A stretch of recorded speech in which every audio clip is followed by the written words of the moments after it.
Yo, it's Big Ant, man. We back. Another edition of Urban Politicians TV. Had to come tap in real quick on Critch, going to the Instagram and his story, putting it out there. You know everybody gonna screenshot it. You're gonna start seeing it on all the blogs. Whenever you go to Instagram and saying, hey, I ain't rich forever, that shit is a dub.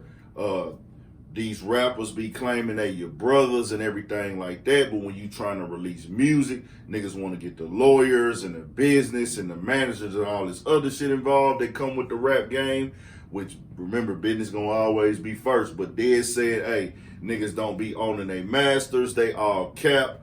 I am not rich forever. Rich Forever is Rich the Kid's label. He has a couple other artists on there, but the two main known artists was Famous Dex and Critch. Critch represented for the East Coast. Rich the Kid originally from the East Coast, but then went down to Georgia. Critch in the beginning, you know, in my opinion, was one of the hottest niggas coming up out the East Coast for the new generation. You know, they was going on Fun Flex freestyling. Critch was making controversial news, getting in fights at South by Southwest, all that going on. So it looked like Critch had like, okay, that nigga finna go up. Along the lines, we started seeing fallouts between Famous Dex and Rich the Kid. Then it went to, Critch kind of having little things going on too. So he just came out with this right here. Now, Critch has been releasing videos, releasing content, but I'm guessing he's speaking on the actual business side. This is the business side of the situation where, hey, when you're trying to put out an official album, make some money off of it like that, because sometimes artists go directly to YouTube. They might get the little YouTube streaming check sometimes they don't. And they don't really have their music monetized, but it's a way to keep them relevant, still be able to hustle features, do pull-ups, performances. He's saying, hey, Rich the Kid got me in a bad situation. Now, I want to put this out here, bro, that this is a part of the business. I was talking to my nigga New Money about this last night, and we were speaking on it where whatever deal you sign, you have to work it the best way possible. Business is business, you know what I'm saying? Now, if you and the nigga you sign with, y'all can have a real good relationship. But understand, man, when you sign your name on that dotted line, man, it's business at that point. Whether you think it's business or not. Critch, I feel, is very talented, man. Nigga got bars. He consistent as fuck. Dog got the work ethic.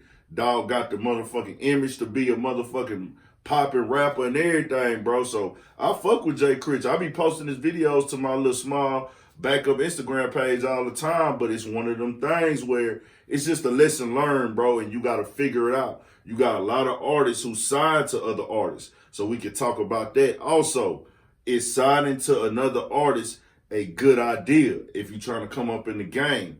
A lot of times artists are hot or they got a buzz. They'll see another hot artist and be like, man, this dude dope. I want to boss up. I want to come sign him. That's what Rich the Kid was on. But Rich the Kid might not have, and I can't speak on Rich the Kid contract. Never seen it, never read it. I'm not a lawyer. And when you sign these record label contracts, they are designed for a rapper to not be able to understand them. They are for, you have to hire a lawyer to break this shit down for you, play by play, line by line, paragraph by paragraph, to understand what they really trying to say in the gray areas and everything. So I don't know exactly what Critch signed.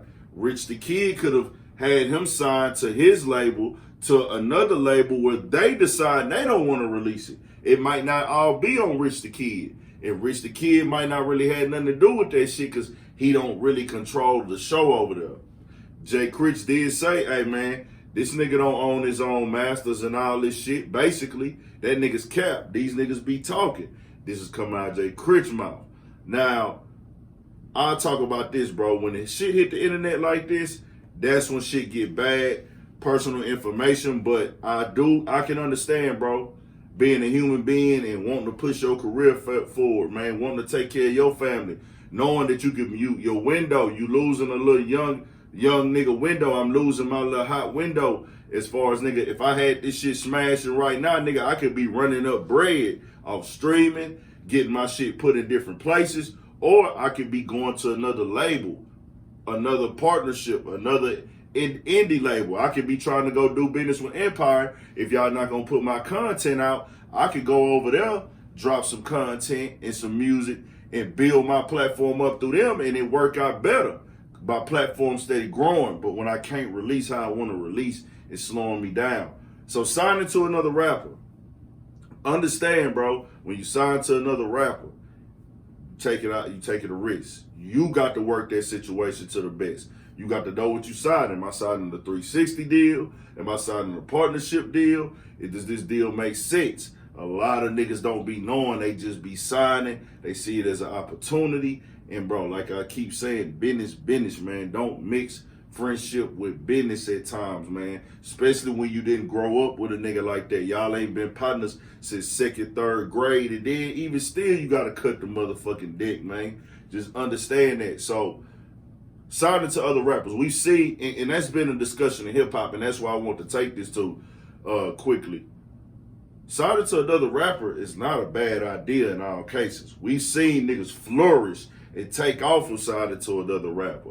We seen niggas run it the fuck up from signing or getting under another rapper's platform.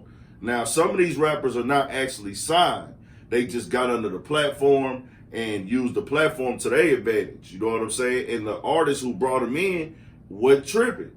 But sometimes when you sign that paperwork, niggas make it official, and they don't even be knowing what they signing. But like, let's take YSL for instance. Young Thug got Gunna. At one point in time, Gunna was being talked about more than Thug, just being honest. And he was with an artist. You see what I'm saying? He's up under artist imprint. And I think they just really got some shit like you part of the crew, you part of the team, but we don't really have the type of paperwork where I'm taking any of your money. That's that. Now we see Lil Baby Rollo Rodriguez. Is Rollo Rodriguez as big as Lil Baby? Nah, but we still seen him break barriers down, releasing that motherfucking that recent project he released. Still did great on the streaming. A lot of people in the rap and hip hop culture are fans of Rollo Rodriguez. He got cool music. Niggas gonna fuck with it. He came under a rapper. Most recently, one of the biggest ones, Moneybagg Yo, Black Youngster, came up under Yo Gotti. Now, Yo Gotti had signed a lot of artists who probably didn't get as hot as them, but I felt like they brought something special. Not saying the other artists didn't have nothing, but hey, you got to know how to work it. You got to know how to use the opportunity as your own, and you got to really make sure, hey, am I able to work this 360 deal to my advantage? Am I ready to turn up? You can't look for the artist to really put you on. Not saying that Jay Critch is doing that, but I'm just speaking in the aspect of niggas signing to other rappers. You know what I'm saying? You got to make sure how clear your highway is. Make sure how often you can release. Because let's be clear now, bro. If you're not a poppin' rapper, releasing one thing a month, no content, no interviews, no nothing, you're not getting hot. You're not releasing music videos coming from the street rapper, the rapper who just making quick, catchy songs and things like that. Or you're not really putting this type of shit in there. You're not, your fan base is not developed on that level. You have to keep dropping to get a buzz. A lot of artists don't realize that in the label or the artist you sign to, they might not give you the money. They might give you like a little advance. Like, bro, here go a quick little 20, quick little 30. You got to really invest that in the position to where you can generate more money to come back in to keep invested into the music. Music videos, studio time, mixing and master, cover arts, feature, because the features, all that shit, the label might not pay for that. You know what I'm saying? So you have to figure that shit out. And you got to know what you want to do with this shit from the top when you sign to another artist. So I feel like Moneybagg Yo going with Yo Gotti had a super buzz. That's what he did. Black Youngster came over there, came in. This bitch is basically an entertainer. Already been rapping, but the nigga took it to another level and started making hit records. Now he got hits on this belt. And there's several other rappers we've seen this happen with. Rick Ross. Rick Ross was a poppin' rapper. Rick Ross had a buzz. He brought Meek Mill, Wale, Stalley, and helped them get in position to where they could be big stars in this rap game. And now they are. There's several others, bro, who they bring an artist under them, and that artist is able to get hot, take off. DaBaby and Stunner 4 Vegas. Look at that situation. There was an artist coming up under artist. It doesn't always mean that you're going to fall off or you're not going to be hot because you signed to another artist. But Jay Critch and Rich the Kid, they got to get on the phone, tap in. You know, the internet ain't the best place to discuss that business like that. I'm guilty of it. A lot of people are guilty of it, of going to the internet about personal shit. And when there's business involved in your rap career, it's just never a good idea. But they got to get on there. You got to see what lawyers you got to talk to if you want to get out that situation where it seems like that's the case now. Go and do what you got to do to get out that situation. Tap into the Instagram, man. Urban Politicians TV. Make sure, Urban Politicians _Big Ant on the Instagram. Make sure y'all subscribe right here, Urban Politicians TV. We got both content coming. Shout out Rich the Kid. Shout out Jay Critch, man. Y'all get that shit squared away. Jay Critch keep dropping. Rich Kid keep dropping, man, for Shit Show 1000.